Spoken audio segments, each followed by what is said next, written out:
95% dos leitos ocupados, pacientes por Covid. Sabrina Barbosa conta os detalhes pra gente. Oi, Sabrina.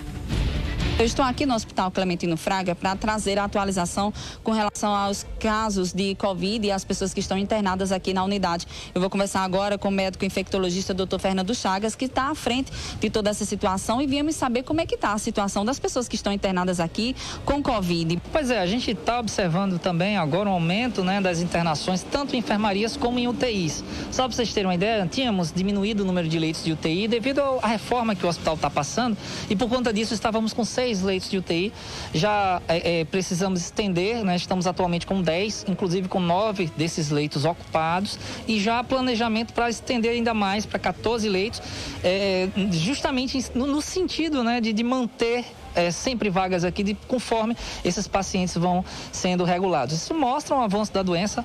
A gente viu, por exemplo, no último boletim, um número até menor de casos, né, um número de pouco mais de 300 casos positivos, mas a gente sabe que na prática não tem sido bem assim, até porque muitos dos diagnósticos têm sido feitos naqueles kits de autoteste que se compra em farmácia, e por conta disso, você dando o diagnóstico em casa, muitas vezes você não vai no serviço de saúde e não notifica. Então a doença está avançando, a gente está vendo os serviços em cheios, e infelizmente é uma tendência também de se refletir no aumento de internações em enfermaria e UTI. Nesse caso, como é que está a situação do quadro clínico? Existe algum paciente que requer mais cuidado? Desses pacientes que estão, dos 9 pacientes que estão na UTI, infelizmente são casos graves. Dentre estes, 5 estão entubados, mas a gente está, mantendo cuidado. São idosos esses pacientes, muitos dos quais, a metade desses pacientes, por exemplo, não tem nem doses da vacina, ou estão apenas com as 2 doses, não estão atualizados. Aí entra a importância do reforço vacinal e também da expectativa da chegada que foi aprovada recentemente da vacina bivalente, com a vacina até mais atualizada. Se Deus quiser, vai estar aí disponível para a gente correr para poder tomar essa proteção, que é uma proteção coletiva. Nesse caso, muita gente quer saber a motivação desse aumento no número de casos de Covid. Já existe uma análise com relação a isso? Por que existe e retornou, na verdade, os hospitais a receberem pessoas infectadas da Covid? Proveniente de uma cepa diferente, a chamada BQ.1, é uma cepa do vírus muito mais transmissível, que ela tem a capacidade de escapar do que a gente chama de imunidade neutralizante. O que significa isso? Ela não escapa da neutralidade, da imunidade que impede que você evolua para uma forma grave, mas escapa daquela imunidade que diminuiria o risco de você adoecer.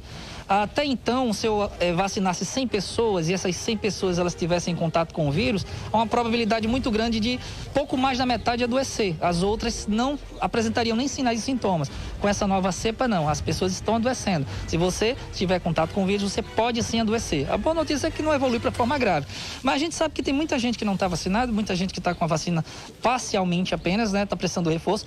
E também tem aqueles casos dos idosos que são mais frágeis e que mesmo na forma grave pode descontrolar uma doença de base, e por conta disso esse paciente necessitar ser internado. Só para a gente finalizar, doutor Fernando, fica essa questão também dos jogos da Copa. Muita gente quer aglomerar para assistir o jogo junto. Quais são as orientações?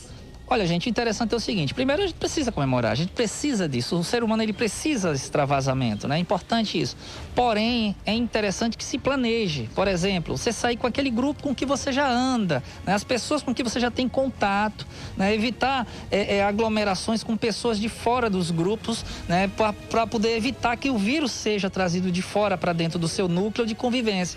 Então, naquele grupo de convivência, aquele núcleo, tudo bem, não precisa estar usando máscara, você consegue ali se divertir numa boa, assistir, comemorar. Se você for para um ambiente maior, com mais pessoas, é interessante que aquelas pessoas, principalmente idosos, aquelas pessoas com imunossupressão, aquelas pessoas que não tomaram a vacina, usem máscara. E todo mundo ter cuidado com a questão da lavagem das mãos. Se todo mundo lavar as mãos, diminui muito o risco do vírus entrar naquele núcleo e todo mundo adoecer. São 7h16 agora, 7h16. Olha...